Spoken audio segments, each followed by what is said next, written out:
පුරා වෙනුව නැතියුණුව යොමා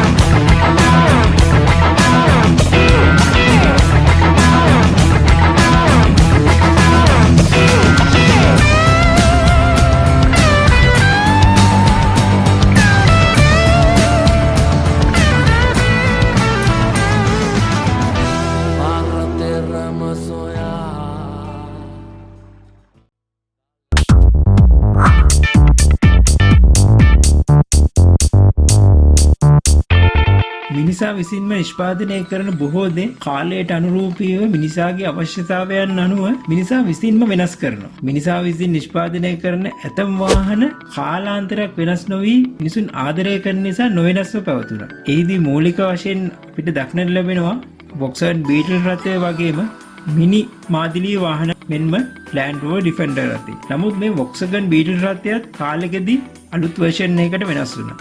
ඒ වගේම මිනි වාහන, කියන්නේ මිනි මයිනර්, මිනි මෝක් වැනි රථ වාහන, මිනි කූපර් ආදී වශයෙන් පසු කාලීනව අලුත් මොඩල් වලට වෙනස් වෙනවා. නමුත් 1948 දී නිර්මාණය වුණු මෙම Land Rover රථය පසු කාලීනව Land Rover Defender නමින් හඳුන්වන version එක එහි ස්ට්‍රක්චර් එක නොවෙනස් කරගෙන සුළු වෙනස් කිරීම් වලට ලක් වෙමින් ඒ ආකාරයෙන්ම පැවතුණා.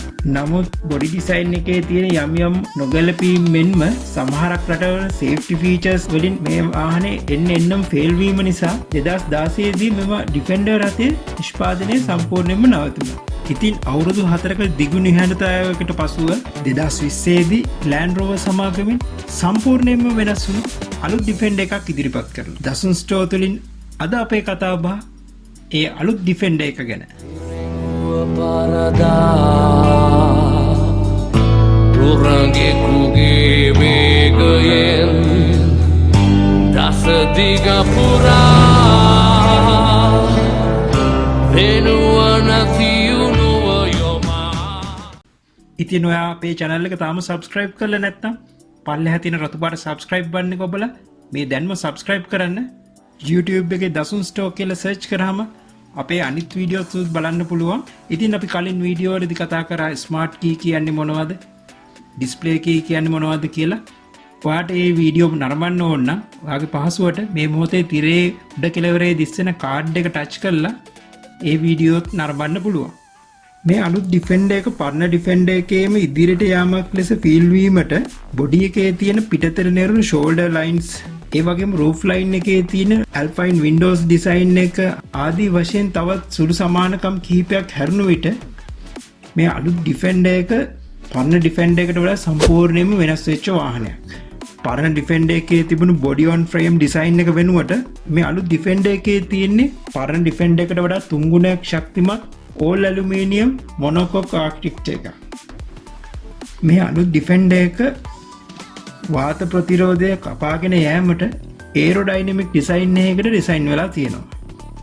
මේක සම්පූර්ණයෙන්ම සමාන නොවුනත් Land Rover එයාලගේ සාර්ථක වාහනයක් වන Discover second generation වාහනයට ගොඩක් නෑකම් කියනවා. මේ අලුත් ඩිෆෙන්ඩර් එකට ඉලෙක්ට්‍රොනික් ට්‍රැක්ෂන් කන්ට්‍රෝල් එකක් සහිත all wheel drive system එකක් තියෙනවා. ඉලෙක්ට්‍රොනික් ඇක්ටිව් ඩිෆරෙන්ෂියල් කන්ට්‍රෝල් එකෙන් ඕෆ් රෝඩ් ගමනකදී grip එක වැඩි wheels වලට වැඩි බලයක් දීලා wheel slip එක අඩු කරනවා. මේ සිස්ටම් එකම සාමාන්‍ය පාරයකදී කෝනරින් කරද්දී වාහනේ ස්කිඩ් කිරීම බොහෝ දුරට අඩු කරනවා. මේක ලෝකයේ පළවෙනි වතාවට terrain responsive system එකෙන් power train, steering, differential, traction control වැනි settings configure කරන්න පුළුවන්. එහෙම නැත්නම් terrain automatic responsive mode එකේදී driving condition analyze කරලා suitable terrain program එක ස්වයංක්‍රීයව select කරනවා. මෙහි ඇති clear side ground view camera එකෙන් ඉදිරියේ ඇති මාදක මග හරින්න driverට උදව් කරනවා. මේකේ ඩ්‍රයිවර්ට බුලට් එක හරහා පේන විදිහ වර්චුවල් view එකක් කැමරා පොසිෂන් කිරීමෙන් හා වීඩියෝ සිමුලේෂන් කිරීම මගින් ලබා දී තියෙනවා. මෙහි ඇති හිල් ලෝන්චර් ඇසිස්ට් එක මගින් කන්දකදී වේගය වීල්ස් වල ග්‍රිප් එක අනුව පාලනය කරලා ස්ලිප් කිරීම අවම කරලා කන්ද තරණය කිරීමට උදව් කරනවා. පරණ ඩිෆෙන්ඩර් එකේ නැති වුණාට මේකේ එයාර් සස්පෙන්ෂන් සිස්ටම් එකෙන් හයිට් කන්ට්‍රෝල් කරන්නත් පුළුවන්. එමගින් ඕෆ් රෝඩ් කිරීමේදී වැඩි ග්‍රවුන්ඩ් ක්ලියරන්ස් එකක්, සාමාන්‍ය පාරකදී අධික වේගයෙන් ධාවනය කරද්දී ස්ටැබිලිටි හොඳින් පවත්වාගෙන යාමට හයිට් එක අඩු කරගන්නත් පුළුවන්. මේ අලුත් ඩිෆෙන්ඩර් එක ටෝරින් කිරීමේදී කිලෝග්‍රෑම් 3500ක බරක් ඇදගෙන යාමට පුළුවන්.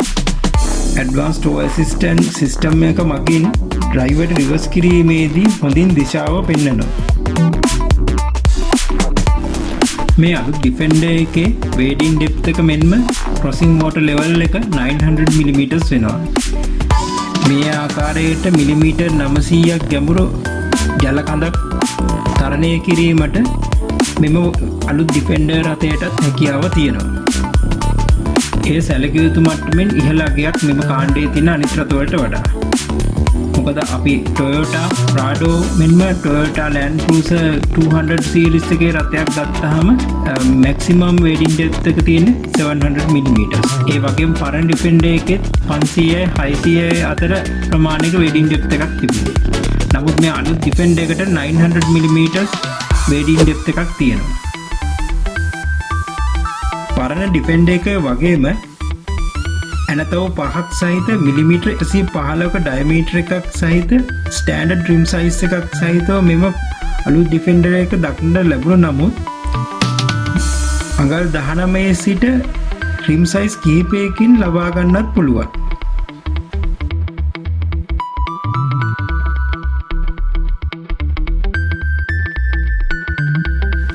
මෙම අලුත් ඩිෆෙන්ඩර් එකට කිලෝග්‍රෑම් 268ක් පටවාගෙන යාමට පුළුවන්. එය නවතා තිබීමේදී ස්ටැටික් ලෝඩ් එක කිලෝග්‍රෑම් 290ක් 300ක් අතර ප්‍රමාණයක් වනවා. මෙහි දැක්වෙන ආකාරයට එන්ජින් වර්ග 4කින් මෙම අලුත් ඩිෆෙන්ඩර් එක ලබා ගන්න පුළුවන්. මින් දෙකක් පෙට්‍රල් මාදිලිය වන අතර ඉතිරි දෙක ඩීසල් මාදිලිය වෙනවා. ඊට අමතරව මයිල් හයිබ්‍රිඩ් මාදිලියක්දී ඉදිරියේදී ලබා ගැනීමට පුළුවන්.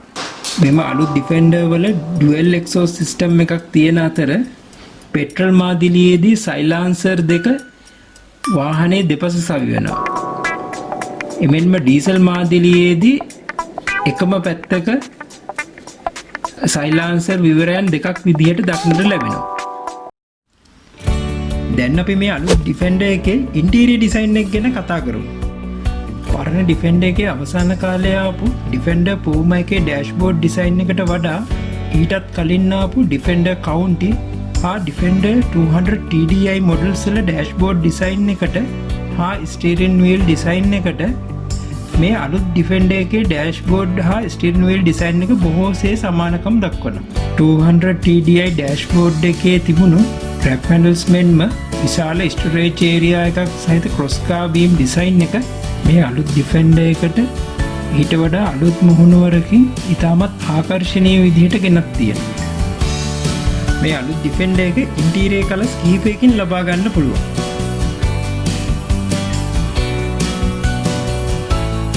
මේ අලුත් ඩිෆෙන්ඩර් එකේ ඉන්ටීරියර් ඩිසයින් එක පරණ ඩිෆෙන්ඩර් එකේ ඉන්ටීරියර් ඩිසයින් එක සීගන්වන ආකාරයට යම් යම් ස්ථානවල ඩිසයින් කරලා තියෙන නමුත් පරණ ඩිෆෙන්ඩර් එකේ නැති වුණාට මේ අලුත් ඩිෆෙන්ඩර් එකේ වාහනේ පුරාම ස්ටෝරේජ් ඒරියා ස්මාර්ට් විදිහට ඇතුළත් කරලා තියෙනවා. දැන් අපි මේ ස්ටෝරේජ් ඒරියා මොනවද කියලා බලමු. ෆ්‍රන්ට් ඩෑෂ්බෝඩ් ස්ටෝරේජ් ඒරියා එක මේ ආකාරයට සෙන්ටර් කන්සෝල් එක යට විශාල ස්ටෝරේජ් ඒරියා දෙකක් තියෙනවා. මොබයිල් ෆෝන් වැනි දේ තිබීම සඳහා ස්ලයිඩින් ට්‍රේ එකක් තියෙනවා. ඒක ස්ලයිඩ් කරාම කප් හෝ බොටල් හෝල්ඩර්ස් දෙකක් තියෙනවා. සෙන්ටර් ආම් රෙස්ට් එක යට තරමක විශාල ග්ලව් බොක්ස් එකක් තියෙනවා. අවශ්‍ය නම් මේකට රිෆ්‍රිජරේටර් ඔප්ෂන් එක ලබා ගන්නත් පුළුවන්. ඩෝ බින්ස්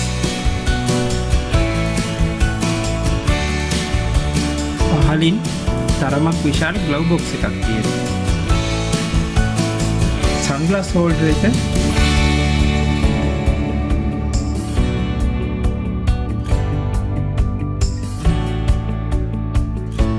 මේ ආකාරයට සීට් බැක් පොකට්ස් තියෙනවා. පසුපස ආප්ෂනයේ ආම්රෙස්ට් එක ෆෝල්ඩ් කරාම කප් හෝ බොටල් හෝල්ඩර්ස් දෙකක් තියෙනවා. ඒ වගේම රියර් සීට්ස් දෙපස තියෙන රියර් ඩෝ වල ඩෝ බින්ස්, මේක ටේල් ගේට් එක එහෙම නැත්නම් පසුපස දොර විවෘත කරාම දොරේ විශාල ස්ටෝරේජ් ඒරියා එකක් දක්නට ලැබෙනවා. මේ අති වශයෙන් shopping hooks, side nets, boot floor එක ඉස්සුවාම ඒක යටත් විශාල ස්ටෝරේජ් ඒරියා එකක් තියෙනවා. එමෙන්ම එහි පැත්තට වෙන්න ජැක් එක, ටූල් කිට් එක වැනි දෑ අන්තර්ගත කරලා තියෙනවා. ඕෆ් රෝඩ් ගමනකදී ටයර් එකක් හදිසියේ මාරු කිරීමකට සිදු වුවොත් වාහනේ ඇතුළත තියෙන සියලුම බඩු බාහිර ආදී බිමට බා ජැක් එක සහ ටූල් කිට් එක ගැනීමට සිදුවීම මෙහි ඇති ලොකුම අවාසිය. මේක තව ටිකක් ප්ලෑන් කරලා රේන්ජ් රෝවර් රථවල මෙන් ලෑන්ඩ් ක්‍රූසර් V8 රථයේ හෝ ලෑන්ඩ් ක්‍රූසර් ප්‍රාඩෝ රථයේ මෙන් බැක් ඩෝ එකේ ස්ටෝරේජ් ඒරියා එක ප්‍රයෝගී කරගෙන මෙම ජැක් එක සහ ටූල් කිට් එක අන්තර්ගත කර තිබුණේ නම් මීට වඩා ගොඩක් වටිනවා. ඊළඟට අපි බලමු මේ අලුත් ඩිෆෙන්ඩර් එකේ පරණ ඩිෆෙන්ඩර් එකේ නැති අලුතින්ම එන ෆීචර්ස් මොනවද කියලා. මේකේ ඉන්ස්ට්‍රුමන්ට් ක්ලස්ටර් එක සම්පූර්ණයෙන්ම LED ස්ක්‍රීන් එකක්. ඒක නිසා ෆිසිකල් මීටර්ස් කිසිවක් දක්නට ලැබෙන්නේ නැහැ. අවස්ථාවට අනුව මෙම LED ස්ක්‍රීන් එක මත ග්‍රැෆිකලි ඩිසයින් වන ස්පීඩ් මීටර්, RPM මීටර්ස් වලින් මේ ඉන්ස්ට්‍රුමන්ට් ක්ලස්ටර් එක සමන්විත වෙනවා. අනෙකුත් අද නවීන වාහනවල මෙන් ස්පීඩ් මීටර් එක සහ RPM මීටර් එක අතර අනෙකුත් වාහනේ ඩීටේල්ස් පෙන්වන ඉන්ෆර්මේෂන් පැනල් එකක් දක්නට ලැබෙනවා. වාහනේ ඉන්ධන ප්‍රමාණය, තවදුරටත් එම ඉන්ධන ප්‍රමාණයෙන් ධාවනය කිරීමට හැකි දුර මෙන්ම හයිබ්‍රිඩ් වර්ෂන් වල බැටරි ලෙවල් එක ආදී බොහෝ කරුණු මෙම ඩිස්ප්ලේ එකේ දක්නට ලැබෙනවා. කැබින් එක ඇතුළත එයා ක්වොලිටි එක වැඩි කිරීමට එයා අයනයිසේෂන් ෆීචර් එක මේ අලුත් ඩිෆෙන්ඩර් එකේ දක්නට ලැබෙනවා. මෙමගින් එයාබෝන් බැක්ටීරියා අඩු කරනවා.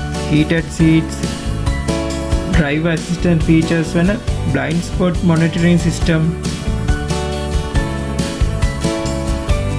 adaptive cruise control,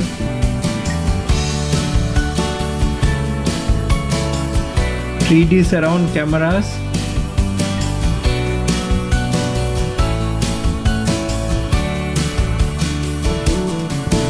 automatic dimming headlamps වැනි නොයෙකුත් අලුත් මෝටර රථවල දක්නට ලැබෙන සියලුම driver assistant features වලින් මේ අලුත් ඩිෆෙන්ඩර් එකත් සමන්විත වෙනවා.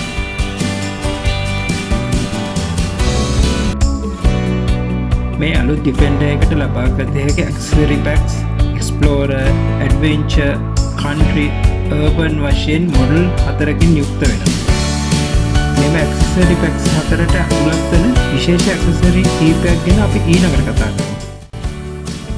සයික්ලින් කරන්න ගන්න බයිසිකල් වගේ ඩර්ටි ගියර්ස් ආදී හැම දෙයක්ම ක්ලීන් කර ගැනීමට හෝස් එකක් සහ ෂවර් ඇටැච්මන්ට් එකක් සහිත පෝටබල් රින්සින් සිස්ටම් එකක් ලබා ගන්නත් පුළුවන්.